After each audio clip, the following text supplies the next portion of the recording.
Behold the Black Widow. Ooh, that's a crossbow right there.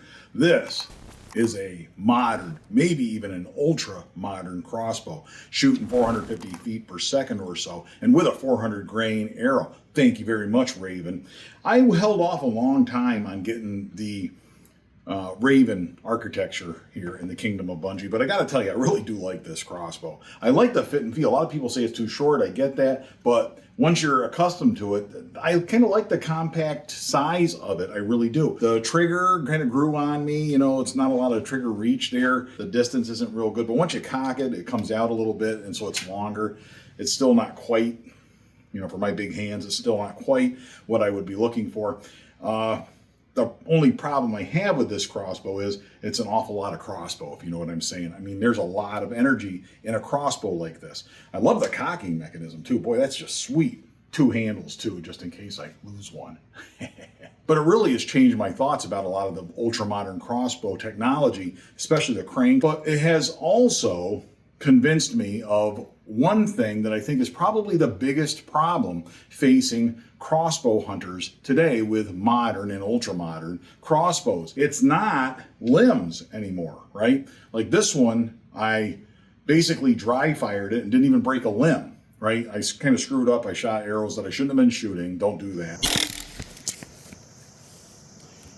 There goes that. But nonetheless, I did that and replaced all the parts on it, and it still shoots like a dream, and it's, you know, didn't even break a limb. Years back, a lot of problems with crossbows breaking limbs, and it's not so much of a problem anymore. It seems to pretty much be occasional, not like an everyday occurrence. For those of you who don't remember, years ago, it was like an everyday occurrence. I mean, there was people on Facebook or on YouTube or whatnot breaking a limb every day. It seemed like it was just a non-stop thing. We even had that problem here in the kingdom of Bunjie with Genevieve's crossbow, Bunjie Jr. Finally happened.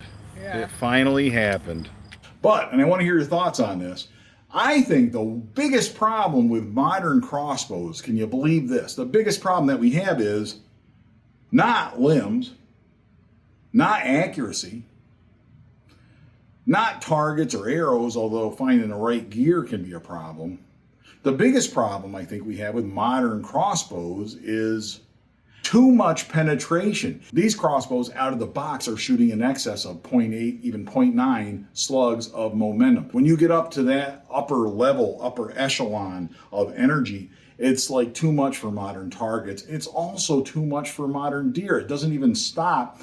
As it goes through the deer, it's not even slowing down. You've got an arrow that goes 50 yards, 100 yards past the deer, and we have to go look for the arrow. If it goes through your target, you can't find the arrow. You can only get so big of a broadhead, right, to eat up that energy, to eat up that momentum on impact. That's a thing. That's a thing. So for me, that's like the biggest problem. I know it's a weird thing. I want faster and faster and faster to get that arrow to the target, to get it to the deer or to the bear as soon as possible. But I also don't want all the problems that we've got with this, if you know what I mean.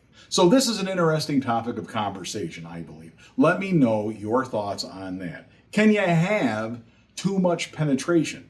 And is that really a problem to have, or just a nice problem to have with modern and ultra-modern crossbows? Until next time, all hail Bunjie.